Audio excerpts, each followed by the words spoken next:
Week 3 was when I finally got some answers. It's when I started properly cutting my own path. Week 3 didn't add any new problems. It clarified the ones I already had. This week I'll cover the asbestos results. Did I have to pay hundreds to get asbestos removed, or did I get the all clear? I'll also cover why I asked the architect I initially brought on to leave the project. Hi everyone, my name's Ian. In the fall of 2025 I purchased a house at an auction in Scotland. The house was empty for over 3 years and it's slowly eaten itself away.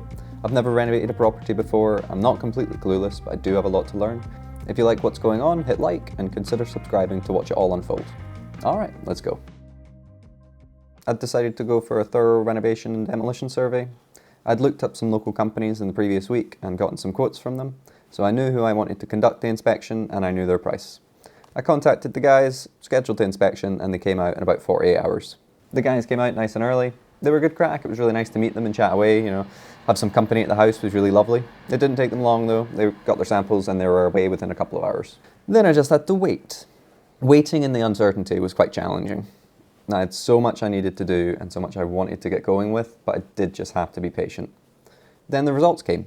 I only had to wait about 2 or 3 days, but it did feel like weeks. I hurriedly opened the email and downloaded the PDF. I scrolled through, reading the areas that had been sampled and tested. I was overcome with relief. There was no asbestos found in any of the samples. Albeit I'd paid hundreds for something that was technically unnecessary, I didn't see it as a loss. It was a pivotal moment for tackling my own ignorance within this project. Tackling ignorance always comes at a cost. I could carry on with the renovation. I could finally stop guessing. Throughout the week, while waiting on the inspection and the results, I carried on with what I could do. Mainly, this was continuing to dig out the fireplace. I was still going slow, still concerned as to how structurally sound everything would be. I was chiseling and smashing away. I genuinely couldn't believe how much was coming out. I was filling bag upon bag with bricks and infill. By this point, I must have taken out more than 20 bags worth. There wasn't much glamour this week. It was just work. Also, by this point, I'd started booking a weekly slot at the skip. I was borrowing a large transit van, and it was only 4 weeks from its MOT. It was definitely going to fail and be scrapped. So I was on a little bit of a tight timeline to get as much out as possible. Skips are pretty expensive, and pennies are prisoners in this project. I was actually reusing all of the rubble bags as well, just emptying them at the skip and then bringing them back to fill up. It's 35 pence a bag, and I reckon I filled over 300. I probably could have filled around 8 to 10 skips within the first 2 months. And at £450 a skip, that's quite a lot of money. It was a lot of work loading and unloading the van, not as easy as just throwing something in a skip outside. But we all chipped in and just grafted to get it done. Let's start with some context for this. So prior to getting the keys, everyone was telling me that the roof would be the biggest issue. Everyone thought that the dampness must be caused by leaks from the roof. I was getting told that I'd need to spend 10 grand, 25 grand, potentially up to 40 grand on a new roof. These were not quotes. This was their fear packaged as advice. I had no idea if I would need to replace the roof, and neither did the people giving me the advice. My own fear was rising as people gave their advice. I knew that the attic was a massive opportunity, and I knew one big change that I did want to make. Dormers. Essentially a window box built into a pitched roof. Since I knew I wanted to add dormers to the front of the roof, I knew I would need planning permission for this, so that's when I started looking for a local architect. I scrolled through a list online, made a couple of calls, and had a few chats. Then I found somebody whose services I thought would suit. We exchanged some phone calls and some emails.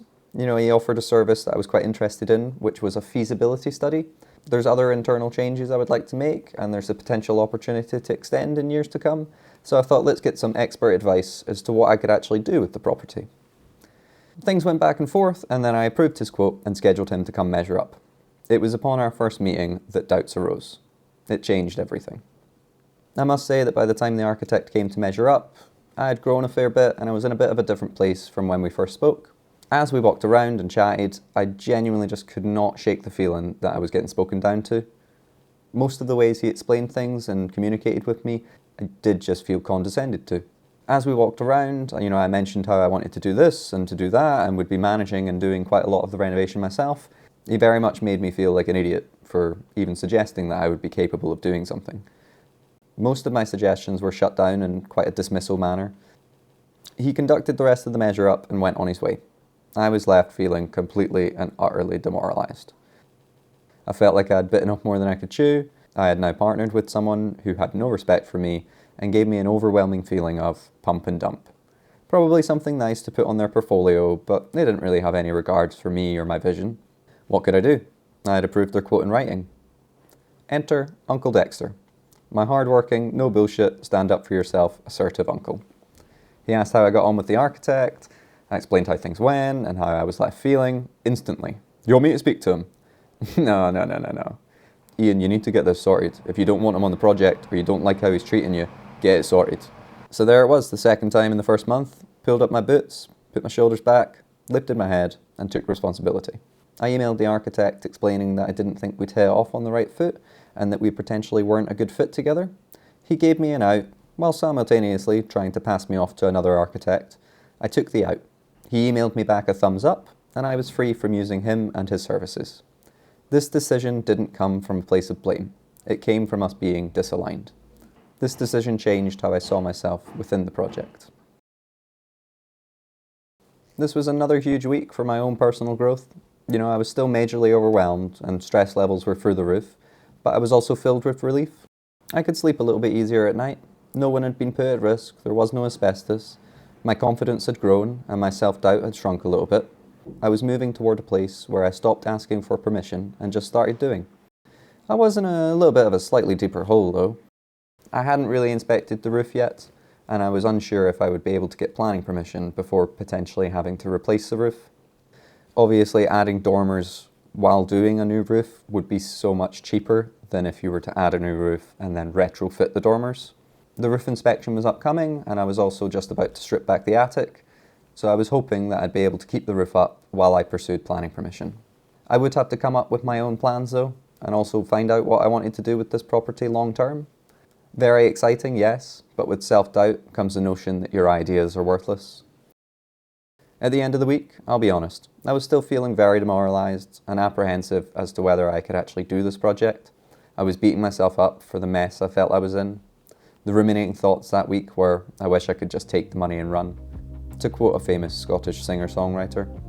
These feelings didn't persist long though. The following week I met somebody who changed my perspective in a way that months later I still think about. Next time, the strip out I've been teasing, the first swings on the way back to Bone. Also, who did I meet? What was it about them? What did they say or do that changed my perspective? Also, I'm continuing with stripping out the fireplace, slowly but surely. Remember to like and subscribe to follow the journey. To see more, head over to the channel, there's a few videos up there now. Also, just a quick second to thank everybody who's been engaging with my content by watching, liking, subscribing and commenting. I hope you all continue to enjoy the channel and feel more than just entertained by what I'm putting out into the world. Cheers, I'll see you in the next one.